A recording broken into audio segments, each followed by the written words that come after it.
আমি শুধু বিধায়ক নয়, বর্ধমান জেলায় 16টি বিধায়কের মধ্যে সব থেকে বেশি ভোটে আমি জিতেছি ৩৫,০০০।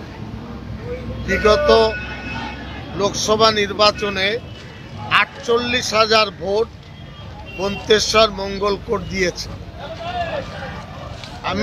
আমি বুঝতে পারছি না, এই সমস্ত ভাড়াটে মুখ, এরা দল করে না, এরা একেবারে গুন্ডা বাহিনী। এদেরকে ভাড়া করা হয়েছে এবং তৃণমূল দলকে ধ্বংস করার, অপমানিত করার, মমতা ব্যানার্জিকে হেয় করার চেষ্টা হচ্ছে। আমার আজ থেকে একটা সন্দেহ তৈরি হচ্ছে যে এত শক্তি পাচ্ছে কোথায়?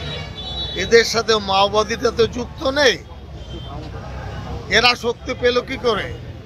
দলের ক্যাবিনেট মন্ত্রী কোন কাজটা আমি করিনি? এখানে এই বন্যায় ভেসে গিয়েছিল, বসেছিলাম এখানে ডেড বডি উদ্ধার করার জন্য, স্পেশাল বোট এনেছিলাম, তারপরে এলাকায় রিলিফ দিয়েছি।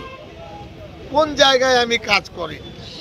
আসলে ওই চোখের উপরে নুন পড়েছে। এখন এই আধিপত্য বিস্তার করে তারা তৃণমূল দলকে ধ্বংস করতে চাইছে। মাথায় যারা বসে আছেন তারা আখের গুছিয়ে নিয়েছেন। গ্রাম পঞ্চায়েতের সদস্য, প্রধান, সমিতির স্থায়ী কর্মাধ্যক্ষ, দলের নেতা যারা আছেন, তাদের সমস্যা দাঁড়াবে যদি এই ধরনের কাণ্ডের সাথে, কর্মকাণ্ডের সাথে যুক্ত থাকে। এরপরে আমি আগামী ৮-৯ তারিখে সভা করব মন্তেশ্বর, কুসুমগ্রাম, তারপরে এখানে মালডাঙ্গা এবং মন্তেশ্বর। তাদের মানে অস্থিরতা বেড়ে গেছে, একচ্ছত্র আধিপত্যবাদ, এটা দলে চলবে না। দল কারোর স্থায়ী সম্পদ নয়, দল হলো জনগণের। যারা এসেছে আমি এদের কোনোদিন দেখিনি, না এরা বুথ এজেন্ট, না বুথ কর্মী, না অঞ্চলের কর্মী। নেতারা লেলিয়ে দিয়েছে পয়সা দিয়ে। ওরা আমার নাম জানে ভালো করে। কারণ তোলাবাজি, কারণ হলো দলের নামে মমতা ব্যানার্জির ছবি, অভিষেকের ছবি বিক্রি করে ত্রাস তৈরি করা, এটা হলো তাদের লক্ষ্য। বিধানসভা নির্বাচন, হ্যাঁ, আমি বলি সেটা দল ঠিক করবে। এখানকার মানুষ 2.5 লক্ষ ভোটার মন্তেশ্বরে।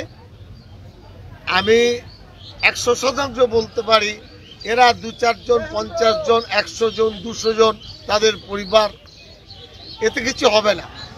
ও আপনার স্রোতে ভেসে যাবে।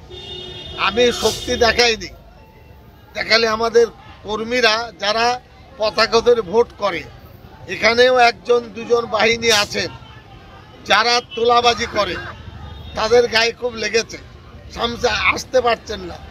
এখানে যদি চৌধুরী সাহেব সভা করেন, পরিস্থিতি আরও অনুকূলে হবে। আমি নিজে মুখ্যমন্ত্রীকে, অভিষেক ব্যানার্জিকে, পরবর্তী ক্ষেত্রে সুব্রত বক্সির সাথে চিঠি চাপাটি দিয়ে যোগাযোগ হয়। 2 দিন আগে সুব্রত বক্সি ফোন করেছিলেন, বলে কে ছোকরার কে গোলমাল পাকাচ্ছে, এইভাবে আমাকে তিনি বলেছেন। আমি নাম করেছি এবং এরপরে মাথায় তো আছে কুসুমগ্রামের একজন ব্যক্তি, কত লেখাপড়া জানি না, গুন্ডা পুষে রেখেছেন। তিনি বুঝতে পারছেন না যে তার হাল কি হবে। আর তার সাথে যারা আছে কোনো পঞ্চায়েত প্রধান, সদস্য, তারা কি করবে সেটা সে ভাবতে পারছে না। আমি আবার বলছি, 2-4 জন নেতার আখের তারা গুছিয়ে নিয়েছে। আর এই সমস্ত নিরীহ ছেলে যাদের ভবিষ্যৎ আছে, এই উগ্রপন্থার সঙ্গে যোগসাযোগ, আমি ভয় করছি যে মাওবাদীরা এতে সুযোগ নিয়ে দলের মধ্যে ক্ষতি করবে কিনা। আজকে 2টোর সময় এসপির সাথে কথা, যাব বর্ধমান, এ কথা আপনাদের বলছি, এসপিকেও বলবো এবং কিছু তালিকা আমার সামনে এসেছে, এই পঞ্চায়েতের মানুষজন দিয়েছেন, সেই তালিকা আমি এসপিকে দেব। এখানকার আইসি, তালিকাটা কিসের? আমি বলি, এখানকার থানার যে আইসি মন্তেশ্বরের, উনি যদি কঠোর হতেন, কারো বাবার সাধ্য হতো না কালো পতাকা দেখানো, উনি সুযোগ করে দিলেন। দাঁড়ানোর পরিবর্তে 5 জন একসাথে দাঁড়িয়ে পতাকা দেখাচ্ছে। প্রথমে র্যাপ নামিয়ে দিতেন, কয়েকশো পুলিশ এসেছে, উনি মোড়ল, উনি সেই কাজটা করেছেন, এতে আমি প্রচন্ড অসন্তুষ্ট।